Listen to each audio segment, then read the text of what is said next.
Good morning, everybody. I'm Keegan. Welcome back to the channel. You already know the deal.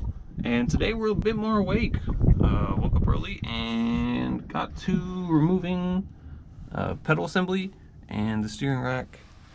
Finally got all the wiring out after these little miscellaneous. I think I'll unbolt the e-brake, but that's it. We're going to brace from this section to the same part over here. Then we're going to try to get some going to the rockers. And we're going to start removing it piece by piece. I believe we're going to do, I'll probably do the floors as a whole first, follow the rocker on the bottom. Thankfully these are solid, and thankfully you can peek into the outside rockers, where usually these cars are just absolutely eaten up. When I got the other one, it was just gone. People had repaired it with aluminum foil Bondo combo again. But it is what it is. So we're gonna start cutting away and hopefully at least have it on top of the Subaru today. Hopefully, if everything goes well. Let's get to it. Trying to save as many cuts as possible, or at least make the most efficient ones. We've gone up around where the frame rail stops right about there. Actually, it's right about there, but we've connected the literal dots to go down and around because I'm not sure how to do this cowl panel yet. We'll figure that out. But connect the dots, go down there. This is already missing, so that's easy, but we still followed that bottom rocker panel all the way down. Stopped at the rear seat bracket. I'm not sure what that loud clunk was. We'll worry about it later. Somebody left an Energizer battery to literally rust out that corner pocket. That's where the seatbelt retractor stays in. So we went down around, over the hump, through the woods, and all the way around. So we're gonna see if we can kind of pull this whole piece out. It should come out, and the cinder block shouldn't be holding anything up. Had to jack the car up to get this corner clean cut with the Sawzall, but we're gonna see if we can pull this out. And it's a big section, just knocked right out.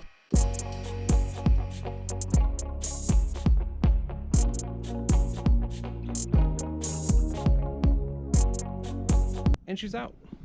A little bit of struggling. There's just that small little corner. I thought it was the e-brake, but I was pretty damn sure I disconnected everything. I did. Found Mothman. It is what it is. Now that I've got this all good to go.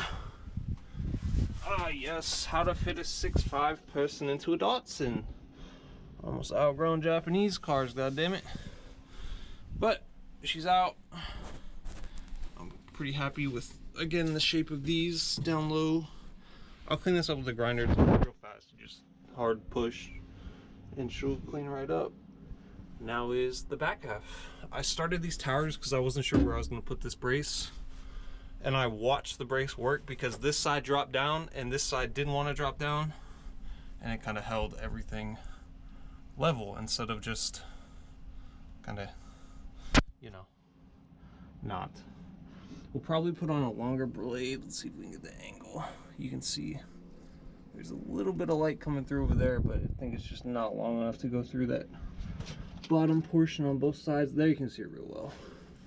Right here, it stops just for how much is in there. But I did these corners, and I'm about to do that, and that. Hopefully the rear is a bit easier. That's where a lot of the structure of the car is. It's a unibody car again, but it did have that baby subframe, so a lot of this should be just a straight line and cut. We have cut up the towers, the top of the tower, come down, back around, and we've done that for both sides. So these, there's bumper stops on the later models. These currently what I'm using is jack points for the rear of the car, and I previously cut off the existing ones on the back of the Subaru. So we're gonna try to save these points so I can reuse them. We're gonna go down a little bit more, and then we're gonna go over, follow this tub, because I'd like for it to go with that middle piece if anybody needs a repair piece, and then put it right back up, over, and then I started right here, connect it, and it should just plop right out. Just a little what the idea is behind what should and should not be happening. Got the hoodie up, nothing worse than a spark to the ear or ricocheting into the eye. Glasses, always. And I think we're gonna get her done today. Shortest day of the year. And yeah, here we are being productive. Boop. Sometime later, I've done what I thought was a complete circle all the way around. Used the back of the hammer, Phillips head, kind of pry bar, pull some of these edges out. And it just doesn't seem to want to budge. I'm not sure if it's the shape of the car kind of seeing it together. But I think we're gonna go straight down the middle and watch it kind of fall in. And then should be hollowed out. When your patience runs low, just hit things harder. There she goes. Give it a little more oompage. That jack stand's there for if that goes out, it'll be okay. I'm not under the car, but she's coming out. And I believe I'm stuck on my own cinder blocks for this. We're gonna double check that. There's little, I show you faster than I can explain it. Little, mud flaps, mud guards.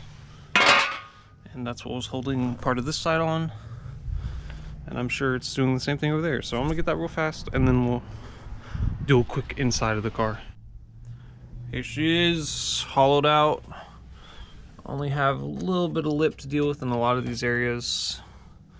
That little piece, but down here again we'll be getting replaced. These are always bad. Tabco sells really good parts, so you can just stack them on both corners.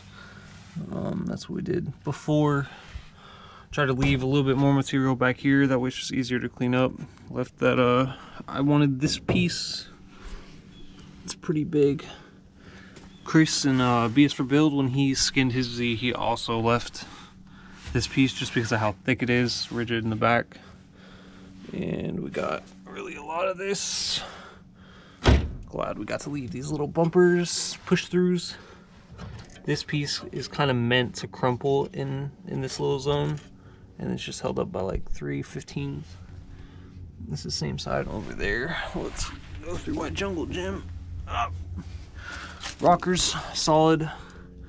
Glad that I didn't nick this side. You can see how many layers of metal there are right there. About, let's do 1, 2, 3, 4, 5. But over here, sadly, I nicked it a little bit, but it's part of it. Again, really happy with how these rockers look. When I bought this car, that's really what I was focused on. This side's a little eaten up, but I believe this is floor pan as well. And we're gonna investigate the rocker. We'll take out these little vents. That's a little drain point from the cowl panel. And I'll probably end up going just below the windshield, all the way through here. It's the windshield's basically just hardened in place. I would have pulled it, but I figured I'd leave it for a little bit of rigidity. And if it cracked, I'd know the body kind of went too far in one direction to be comfortable with. But here we are. And we're gonna take apart the rest of this. Making good time today, what we got. And I'll probably end up cutting down. There's 1/2. I'll cut down that right down the middle. That way I can easily get rid of it. I was gonna hold on to it in case somebody needed that wheel well, but I don't think anybody's gonna need it. We'll be all right. Progress is progress. It's getting dark, sadly. It's only like 5 something. But I'm real happy. These door gaps are still damn good on both sides. Open, close, minimal moving. I just now cut the whole cowl panel away. I decided to go down and over, down and over. And that panel I will hold on to because I'm pretty sure someone will need that. Based on these little flaps that are here for drainage. A lot of times those are left closed. Leaves will accumulate, water will accumulate, and they'll just eat out the cowl panel from the inside. But we're in good shape. We're in good shape. I just, you know, it's a lot of work, so I'm just gonna kind of hold it here for a second. I'll look through the camera, and I'm glad with how much material got left here. Definitely won't be able to pull the glass now until we got something going on for structure. It's a little bit of flex. I want to put a brace across here, but with how the Subaru is right now, I'm not sure if that's an option. We will figure it out. But if you made it this far again, thanks for watching, and hopefully tomorrow goes well. We'll be cutting the Subaru in half, putting it back together, and hopefully the day after that we'll be able to get a slight image of what they both look like together. Peace.